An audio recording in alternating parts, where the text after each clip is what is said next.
আমি জানাজায় গিয়ে শরিক হই, কিন্তু জানাজায় শরিক হওয়ার পরে 2 তাকবীর প্রথমে পাই নাই। এরপরে ইমাম সাহেবের সাথে যখন সালাম ফিরেছেন, আমি সালাম ফিরে নামাজ শেষ করে ফেলেছি। আমার জিজ্ঞাসা, আমার জানাজার নামাজ হয়েছে কিনা, অথবা প্রথম যে 2 তাকবীর পাই নাই সেটা আমি কিভাবে তাহলে জানাজার ক্ষেত্রে আদায় করব। খুবই গুরুত্বপূর্ণ একটা জিজ্ঞাসা প্রিয় ভাইয়েরা। আমরা জানাজায় যাই, আমরা জানাজায় যে শরিক হই, 4টা তাকবীর জানাজাতে ফরজ, এটা মনে রাখতে হবে। তাকবীর কয়টা ফরজ? 4টা। এখন আপনি যাওয়ার পরে 2 তাকবীর পান নাই ইমাম সাহেবের সাথে, এরপর ইমাম সাহেব আসসালামু আলাইকুম রহমতুল্লাহ আসসালামু আলাইকুম রহমতুল্লাহ বলছেন, আপনিও সাথে সালাম ফিরে নামাজ শেষ করে দিয়ে সুন্দর করে খাটলি নিয়ে কবরস্থানে রওনা হয়ে গেছেন। আপনার কবরস্থানে খাটলি নিয়ে যাওয়ার সওয়াব হবে, কিন্তু আপনার জানাজা আদায় হয় নাই, আপনার জানাজা হয় নাই।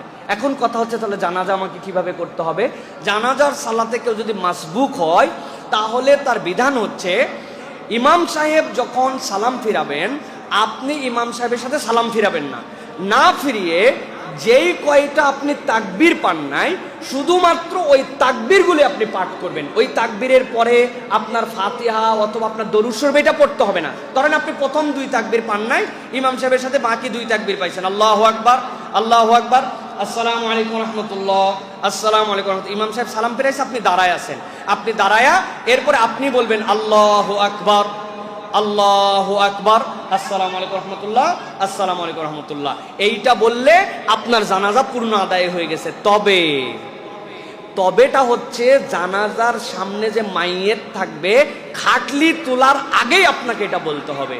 এই জন্য উপযুক্ত ইমাম যারা, তারা সালাম ফেরানোর পরে কিছু মানুষ মাসবুক হতে পারেন, তাদের জন্য 10-15 সেকেন্ড অপেক্ষা করে একটু পরে খাটলিটা উঠানোর প্রচেষ্টাটা রাখা ভালো।